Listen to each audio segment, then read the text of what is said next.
Sir वो तो देखिए फेडरल गवर्नमेंट की पावर है to declare any place as prison, और वो उसको कर सकती है, उनकी अपनी स्वाबदीद है। मैं जाती तौर पर समझता हूं कि अगर एक रवैया किसी के साथ अडॉप्ट हुआ है वो सबके साथ इक्वल होना चाहिए, वो तो उस पर तो कोई दो राय नहीं जो आपकी डिस्कशन हो रही है। But once again federal government इस पर डायलेट कर रही है कि क्या इसको ये रिलीफ मिलनी चाहिए किसी भी मुलजिम को या नहीं, तो वो उनका अपना स्वाबदीद है, वो ना करें। कल को अगर उस पर सियासत होनी है तो उसका फायदा बिल्कुल कोई नहीं है। ठीक, तो मैं ये बार बार आपको जो बात रिक्वेस्ट कर रहा हूँ ना, बिल्कुल ठीक, वो यही है कि everything must be done in accordance with the law. बिल्कुल ठीक जी। कैजुअलिटी ऑफ जस्टिस हुआ जनाब राय साहब,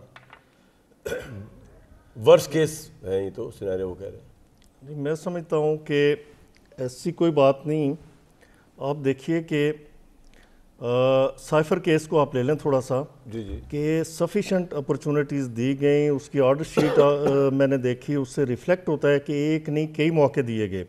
वहाँ भी जज साहब ने ये किया कि प्रैक्टिस ये है, हमारे दोस्त बैठे हैं वहाँ बैरिस्टर साहब या कोई भी आप किसी भी लीगल फर्टर्निटी के बंदे से आप पूछ लें, प्रैक्टिस ये है कि एग्जामिनेशन इन चीफ होता है तो फ़ौरन गवाह का बयान रिकॉर्ड होता है, फ़ौरन गवाह को क्रॉस एग्जामिन किया जाता है। लेकिन हुआ वहाँ पे ये कि उन्होंने कहा जी कि आप सारे विटनेसेस को एग्जामिनेशन इन चीफ उनका रिकॉर्ड कर लें, उनका इब्तदाई बयान लिख लें, आखिर में हम क्रॉस एग्जामिन करेंगे। आखिर में 3-4 गवाहों को क्रॉस एग्जामिन करने के बाद उनके वकला हाजिर नहीं हुए। बार बार जज साहब ने टाइम दिया। तोशा खाने में नहीं, ये जो साइफर की मैं बात कर रहा हूँ, साइफर की बात कर रहा हूँ। फिर उसके बाद कोई ऑप्शन नहीं रहता था जज साहब के पास कि वो स्टेट एक्सपेंस पे स्टेट काउंसिल को एंगेज करके तो क्रॉस एग्जामिन करवाते विटनेसेस को। यही हुआ उस केस के अंदर। और फिर ये जहन में रखिए कि तोशा खाना केस और ये जो दूसरा केस है साइफर केस और 190 मिलियन पाउंड्स का केस, ये डॉक्यूमेंट्री एविडेंस है। इनमें जो इंक्रिमिनेटिंग एविडेंस है वो डॉक्यूमेंट्री एविडेंस है, जो कनेक्टिंग एविडेंस है वो डॉक्यूमेंट्स बोल रहे हैं। अब इसे देखें, ये जो तोशा खाना केस है, ये एडमिटेड बात है ना कि उन्होंने तोशा खाना से चीज़ें उठाई और बाद में पेमेंट की, अंडर प्राइसिंग हुई, उनकी कम वैल्यू शो की गई, अंडर वैल्यू शो करके तो कम कीमत वहाँ पे जमा करवाई। और फिर मज़े की बात ये कि उस साल जब वो चीज़ें बेची गई, उनके अकाउंट में वो पैसे आए तो उन्होंने अपने असासों में एसेट्स में नहीं शो किया, उसे शो नहीं किया। ठीक है सर, मैं एक अच्छा, इसी तरह दूसरी बात, साहब कुछ कहना चाह रहे राय साहब कि अब तक की। जी सर, मैं ये गुजारिश करना चाह रहा हूँ बिल्कुल उनसे इजाजत लेके कि आप पाकिस्तान में पिछले 6 महीने में क्रिमिनल ट्रायल्स उठा लीजिए इसी नेचर के, और वहां पर ऑर्डर शीट उठा के सिर्फ ये देख लीजिए कि कितनी एडजर्नमेंट्स होती हैं और कितनी देर में ये ट्रायल कंक्लूड होता है, और क्या जज साहब इसी तरह स्टेट काउंसिल अपॉइंट करते हैं। अगर इसका जवाब हाँ में हो तो मेरा तो कोई केस ही नहीं है। मेरा बताने का मकसद ये है कि ये बड़ा स्पेशल ट्रायल है, बहुत फास्ट इलेक्शन से पहले इमरान खान की तबाही हो।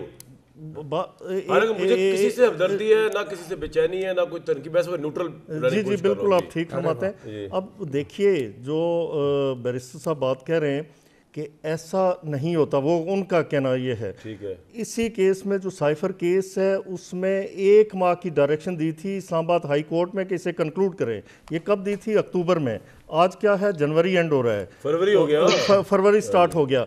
लिहाजा उस डायरेक्शन की भी कंप्लाइंस नहीं, तोशा खाना की भी आप देखें कि एविडेंस रिकॉर्ड हो गए। 342 का जो बयान है, कल उन्हें कहा जी कि आप लिख के दे दें, हमारे वकला आएंगे। फिर वो लिखने बैठे तो उन्हें कहा गया कि आप कंप्यूटर पे यहीं पे डिक्टेशन दें, आप बयान लिखो। अब आप देखें कि आज जब इमरान खान साहब कोर्ट में आए तो उन्होंने ये कहा जी कि मेरा बयान तो मेरे कमरे में है, आज मैं हाजिरी के लिए आया हूँ। हाजिरी कतन नहीं थी, हाजिरी किसके लिए थी? कोई मकसद था ना, वो ये था कि to file the statement under section 342 of CRPC।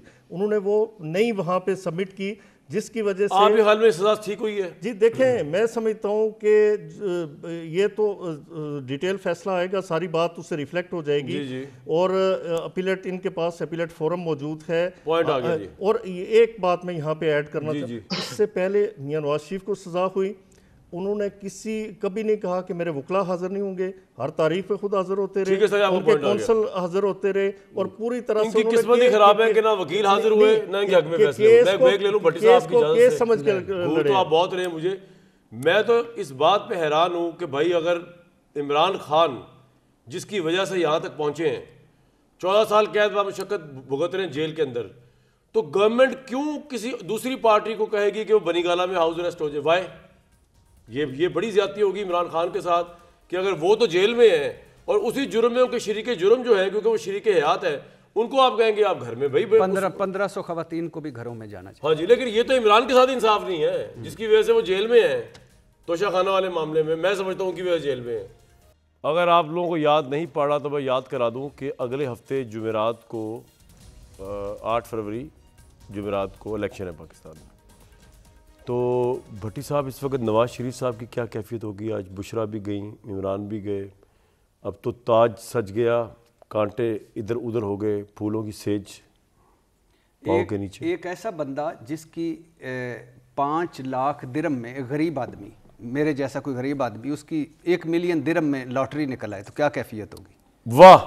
मियाँ मोहम्मद नवाज शरीफ साहब, ये मुल्क चरागाह है इन लोगों के लिए, 5-10% एलीट जो है उनके लिए, और ये हम तो खा मखा हैं इसमें, और ये मुल्क इन लोगों का ही है। तो उनकी एक मरतबा फिर लॉटरी निकली, एक मरतबा फिर किस्मत के धनी निकले, एक मरतबा फिर वापसी हुई है, और आइन, कानून, अदलिया, असूल, मंतक, अखलाकियात, जमहूरियत, वोट की इज़्ज़त, सब कुछ तमाशा बन के, और जिस तरह उनकी वापसी हुई है, आज उनका ही तो मुतालबा पूरा है लेवल प्लेइंग फील्ड का, उनका ही तो वो सब कुछ पूरा हुआ है, और उनकी वजह से ही सारा कुछ, ये सब कुछ। और ये कब तक रहेगा इस तरह?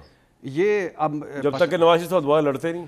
हाँ, दुआ बस अल्लाह करे कि अब उनको, उनकी चौथी मरतबा वापसी वो बने या कोई बने, उनके शाही ख़ानदान में कोई भी बने, लेकिन इशू ये है कि अब मुल्क आगे बढ़े।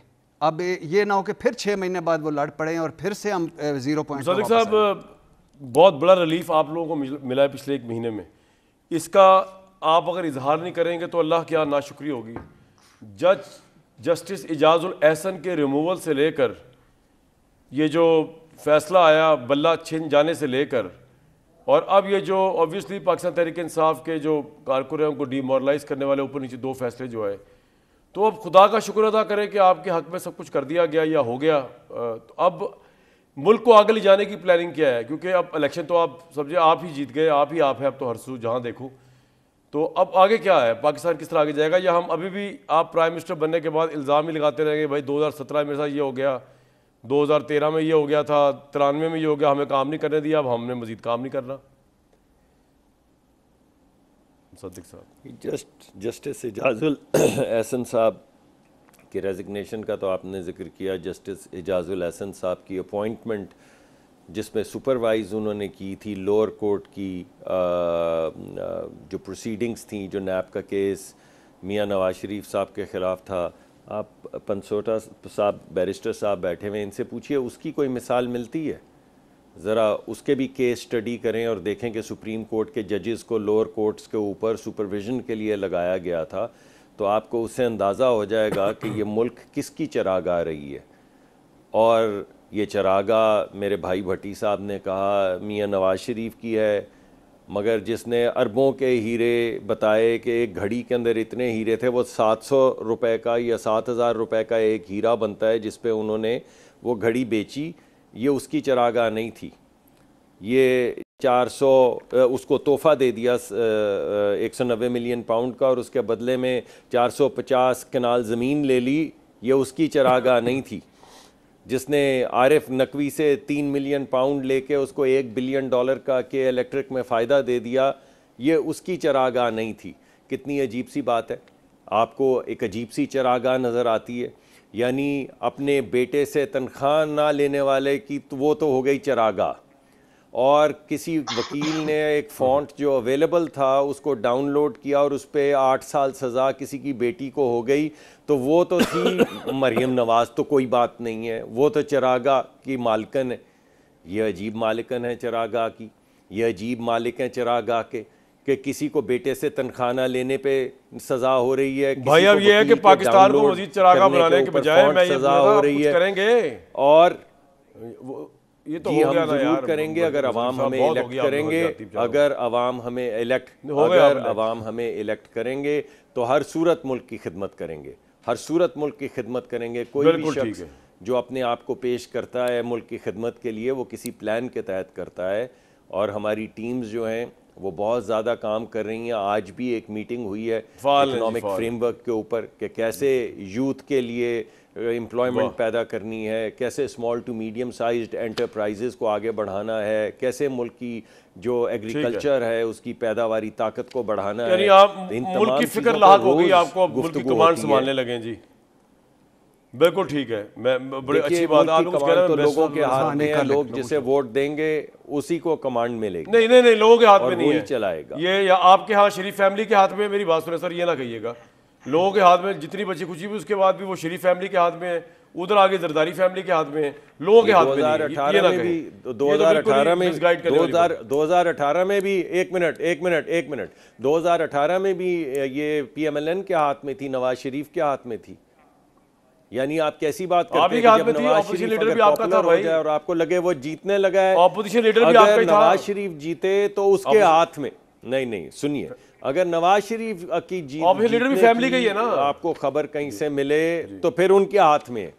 और 2018 के अंदर क्या हुआ था, और ये जो 2002 के इलेक्शन थे उसमें क्या हुआ था, और 2008 के इलेक्शन में क्या हुआ था, और 2017 में क्या हुआ था।